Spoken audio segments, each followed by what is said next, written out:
Go. Hello everyone, myself Alok Jaiswal and in this lecture I am going to teach you functions. तो सबसे पहले हम लोग देखते हैं फंक्शंस होता क्या है। तो देखिए हम लोग का आज का जो टॉपिक है वो है फंक्शन। तो देखिए फंक्शन क्या होता है। फंक्शन एक रिलेशन होता है। इस स्पेशल टाइप के रिलेशन को हम लोग फंक्शन कहते हैं। जैसे A relation from A to B, where A और बी क्या है, सेट है। तो A relation from set A to set B is called function if every element of A, every element of set A has one and only one image in set B। अब देखिए function क्या होता है। Function जो होता है एक relation होता है जो कि एक प्रॉपर्टी सेटिस्फाई करता है। क्या, किस टाइप के रिलेशन को लोग फंक्शन कहेंगे, जब हमारे पास रिलेशन ए से बी में हो तो फिर every element of set A has one and only one image in set B, तो हम लोग उस रिलेशन को हम लोग फंक्शन कहेंगे। चलिए हम लोग इसको एग्जांपल से समझते हैं। तो देखिए हमारा सबसे पहला एग्जांपल है, ये हमारा सेट ए हो गया, ये हमारा सेट बी हो गया, ये हमारा सेट ए हो गया, ये हमारा सेट बी हो गया। ठीक, तो सेट ए में मान लीजिए हम लोग ले लेते हैं A B and C, and set B में ले लेते हैं 1 2 एंड 3। ठीक है, और जो ए है उसको हम लोग मैप कराते हैं 1 पे, बी को हम लोग मैप कराते हैं 2 पे। तो बताइए ये फंक्शन होगा कि नहीं होगा। तो ये हमारा फंक्शन नहीं होगा। क्यों? It is not a function, not function. क्यों नहीं होगा ये फंक्शन? तो ये इसलिए नहीं होगा क्योंकि देखिए फंक्शंस की डिफिनीशंस होती है कि सेट ए के एवरी एलिमेंट के पास इमेज होना चाहिए। ठीक है, तो यहाँ देखिए सी का कोई इमेज नहीं है, इस वजह से ये जो है रिलेशन तो है बट ये फंक्शन नहीं है। चलिए ये हमारा पहला एग्जांपल था। दूसरे एग्जांपल को देखते हैं। तो देखिए दूसरा एग्जांपल मान लीजिए सेट ए में है ए बी सी, और सेट बी में जो है हमारा वह है 1 2 एंड 3। तो देखिए ए को मैप करा दीजिए 1 पे, बी को मैप करा दीजिए 2 और 3 पे, सी को मैप करा दीजिए 3 पे। तो ये फंक्शन है कि नहीं? तो ये भी फंक्शन नहीं है। क्यों? क्योंकि यहाँ पे जो b है उसके पास 2 इमेज है, जबकि हमारे फंक्शन की डिफिनीशन क्या कहती है? फंक्शन की डिफिनीशन कहती है कि सेट a के पास one and only one image होनी चाहिए, जबकि यहाँ पे b के पास मोर देन वन इमेज है, b के पास 2 b है और 3 b है। तो इसलिए ये भी क्या है हमारा, ये भी एक फंक्शन नहीं है। अब चलिए तीसरा एग्जाम्पल समझते हैं। तीसरा एग्जाम्पल मान लीजिए ये हमारा सेट a है, इसमें है एलिमेंट a बी एंड सी, ये हमारा सेट ए है, और ये जो है हमारा सेट बी है 1 2 एंड 3। अब देखिए ए 1 पे मैप हो गया, बी 2 पे एंड सी 3 पे। तो बताइए ये एक फंक्शन है कि नहीं? तो ये एक फंक्शन है। क्यों? क्योंकि सेट की फंक्शन की हमारी डिफिनीशन ही कहती है कि सेट के एवरी एलिमेंट के पास one and only one image होनी चाहिए। तो ये जो है हमारा थर्ड एग्जाम्पल है, ये हमारा इस डिफिनीशन को सेटिस्फाई करता है, इस कंडीशन को सेटिस्फाई करता है। तो इसलिए ये जो रिलेशन है हमारा ये एक फंक्शन है। तो हम इसको कहेंगे कि ये जो है हमारा एफ ए से बी में ये क्या है हमारा, इस फंक्शन, ये हमारा फंक्शन है। चलिए आई hope you have understood this. चलिए एक और एग्जांपल करते हैं ताकि और अच्छे से क्लियर होगा। तो देखिए एग्जांपल में पहला और दूसरा तो फंक्शन नहीं था, बट जो तीसरा था वो हमारा फंक्शन था। चलिए एक और एग्जांपल देखते हैं ताकि आप और अच्छे से समझ पाएंगे। देखिए चौथा एग्जांपल है, मान लीजिए हम चौथा एग्जांपल में ले लेते हैं सेट ए। सेट ए में जो है हमारा एलिमेंट है ए बी एंड सी, और जो सेट बी है उसके एलिमेंट है 1 2 एंड 3। तो देखिए ए को मैप करा दीजिए 1 पे, बी को मैप करा दीजिए 1 पे, एंड सी को मैप करा दीजिए 2 पे। तो ये हमारा फंक्शन है कि नहीं? तो ये भी हमारा फंक्शन है। क्यों? क्योंकि इसमें भी देखिए सेट जो ए है उसके एलिमेंट है ए बी एंड सी, तीनों के इमेज है और तीनों के one and only one image है। ए के पास भी एक ही इमेज है, बी के पास भी एक ही इमेज है, सी के पास भी एक ही इमेज है। तो ये जो है हमारा एग्जांपल नंबर 4, ये भी एक फंक्शन है। चलिए, तो अब हम लोग कुछ बेसिक डिफिनीशन समझते हैं कि अगर हमारा क्या हो गया, अगर हमारा कोई रिलेशन फंक्शन हो जाता है तो उसके बाद देखिए कुछ टर्मिनोलॉजी आती है। एक होती है डोमेन, तो हम समझते हैं कि डोमेन क्या होती है, फिर आता है कोडोमेन, फिर आता है हमारा रेंज। तो इन तीन बेसिक डिफिनीशन को समझते हैं।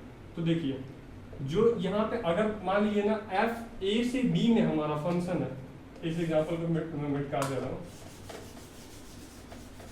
तो देखिए, अगर हमारा एफ ए से बी में हमारा जो है फंक्शन हो जाता है तो फिर उसमें डोमेन, रेंज और कोडोमेन को हम समझते हैं। तो मान लीजिए सबसे पहले हम लोग मान लेते हैं कि हमारा एफ जो है ए से बी में हमारा क्या हो गया, फंक्शन हो गया, इज ए फंक्शन। तो अब हम लोग समझते हैं डोमेन, रेंज और कोडोमेन क्या होगा। तो देखिए, अगर एफ ए से बी में फंक्शन हो जाता है तो यहाँ जो सेट ए होता है ना, सेट ए, इसी को हम लोग कहते हैं डोमेन।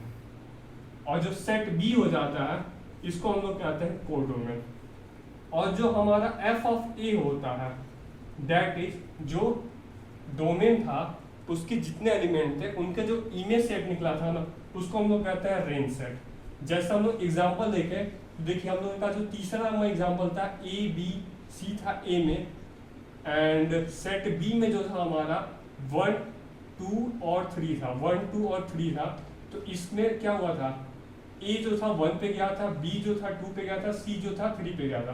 तो यहाँ जो रेंज सेट था, यहाँ जो रेंज सेट था वो क्या है, देखिए जो यहाँ F of A, that is जो ए के जो इमेज आया है ना वही क्या हमारा रेंज सेट।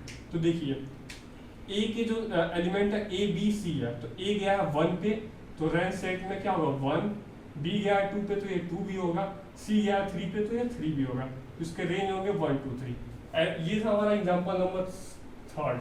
और जो एग्जांपल नंबर 4 लिया था उसमें हमने क्या किया था, वो भी फंक्शन बना था, सेट ए था और बी था, जहाँ पे ए में था A B and C, and B में था 1 2 एंड 3, जहाँ पे ए गया था 1 पे, बी भी गया था 1 पे और सी गया था 2 पे। तो देखिए ये भी फंक्शन बना था क्योंकि ए के सभी एलिमेंट का 1 एंड ओनली 1 इमेज है। तो इसका हम लोग रेंज सेट निकालते हैं।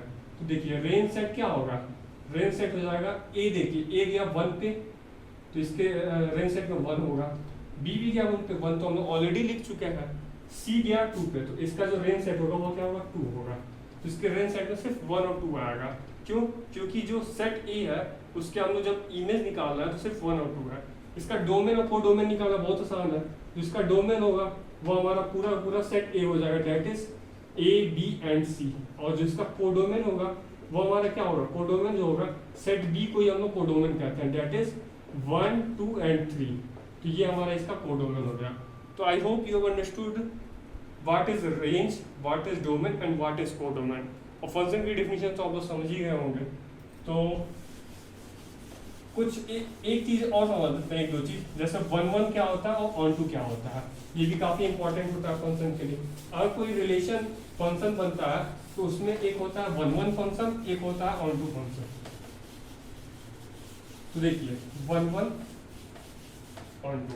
तो देखिए सबसे पहले हम समझते हैं 1 1 क्या होता है और 1 1 एंड मेनी वन। कोई फंक्शन या तो 1 1 होगा या तो मेनी वन होगा, मेनी वन फंक्शन। तो देखिए मान लीजिए जैसे हम लोग जो तीसरा एग्जांपल लिए थे उसी से समझते हैं। जो तीसरा एग्जांपल था ए बी एंड सी, ये हमारा सेट ए है, ये हमारा सेट बी है, 1 2 एंड 3। तो देखिए ए था 1 पे गया था, बी 2 पे एंड सी 3 पे। ऐसे हम लोग एग्जांपल 4 भी लिख लेते हैं लोग यहीं पे। इसमें ए बी एंड सी था, ये 1 2 एंड 3। इसमें ए और बी दोनों ही 1 पे गया था, सी जो था 2 पे गया था। ये हमारा सेट ए है, ये हमारा सेट बी है। तो देखिए 1 1 की डिफिनीशन होती है कि अगर f of x1 is equal to f of x2 होगा तो ये इंप्लाइज कर जाएगा x1 is equal to x2। अगर ये कंडीशन सेटिस्फाई करती है तो हमारा जो फंक्शन होता है 1 1 फंक्शन होता है। नहीं तो अगर कोई फंक्शन 1 1 नहीं होता है तो उसको हम लोग कहते हैं मेनी वन फंक्शन। तो फिर नॉट 1 1 फंक्शन, तो ये इंप्लाइज कर देगा many one function. Minimum function, या तो कोई फंक्शन वन वन फंक्शन होगा या तो मिनिमम फंक्शन होगा। अब देखिए अब एग्जाम्पल समझते हैं। तो देखिए हमारा कोई फंक्शन, पहले इस डिफिनेशन को देखिए, one one function f of x1 is equal to f of x2 होगा, ये इंप्लाइज कर देगा x1 इक्वल टू x2 होगा, तो ये हमारा होगा वन वन फंक्शन होगा। अगर ये कंडीशन होगा, इस कंडीशन को समझते हैं। तो देखिए ये कह रहा है कि अगर मान लीजिए इमेज सेट में और कोई भी इक्वल होगा तो उसका पहले देखेंगे तो फिर उसमें भी क्या, उसका प्री इमेज देखेंगे तो भी इक्वल होना चाहिए। अब देखिए जैसे इसमें उठाइए, तो इसमें देखिए ये वन है, तो इसके जब भी प्री इमेज लेंगे तो ए मिलेगा, इसका प्री इमेज बी, इसका प्री इमेज सी। जबकि यहाँ पे देखिए, यहाँ पे क्या है, एफ ऑफ, देखिए यहाँ पे वन है इस वाले फोर्थ एग्जाम्पल में, लेकिन ये देखिए एफ ऑफ ए जो है, एफ ऑफ ए भी वन है और एफ ऑफ बी भी वन है, जबकि ए और बी जो है हमारा ये इक्वल नहीं है। तो इसका मतलब ये जो है हमारा, ये हमारा नॉट वन वन है, ये हमारा वन वन नहीं है।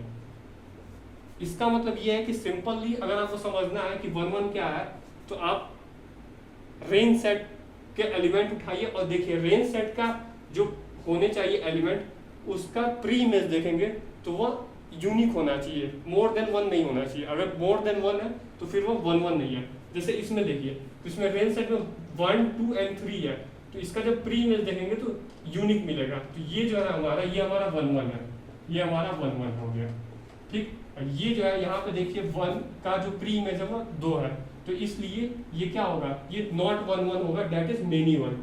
ये क्या हो जाएगा, मेनी वन, मेनी वन। और एक छोटा सा कॉन्सेप्ट है one one, sorry one one तो हो गया onto and into, onto and into. तो देखिए कोई फंक्शन या तो ऑन टू फंक्शन होगा या तो इनटू फंक्शन होगा। ऑन टू फंक्शन क्या होगा, जब उसका जो रेंज सेट है, range set is equal to codomain हो जाएगा, तो फिर वो जो हो जाएगा वो ऑन टू हो जाएगा। और अगर रेंज सेट कोडोमेन की इक्वल नहीं होगा तो वो हो जाएगा इनटू फंक्शन, वो हो जाएगा इनटू फंक्शन। तो देखिए इसमें जो एग्जांपल नंबर 3 है, इसमें देखिए इसका रेंज सेट क्या है 1 2 3, जो कि कोडोमेन के बराबर है। तो फिर जो एग्जांपल नंबर 3 है वो क्या है हमारा, वो हमारा ऑन टू फंक्शन है, तो ये हमारा हो गया ऑन टू फंक्शन। और देखिए इसमें देखिए इसका जो रेंज सेट है उसमें क्या आएगा 1 एंड 2, जबकि कोडोमेन 1 2 एंड 3 आएगा। तो ये जो है हमारा ऑन टू नहीं है, तो ये क्या हो जाएगा इनटू है, ये हमारा क्या है इनटू फंक्शन है। तो देखिए I hope you have understood what is one one, what is many one, what is onto and what is into. So आप बेसिक मैंने इस लेक्चर में पढ़ाया functions, domain, codomain, range, one one, many one, onto and into. I hope you have enjoyed and learned this concept. Thank you.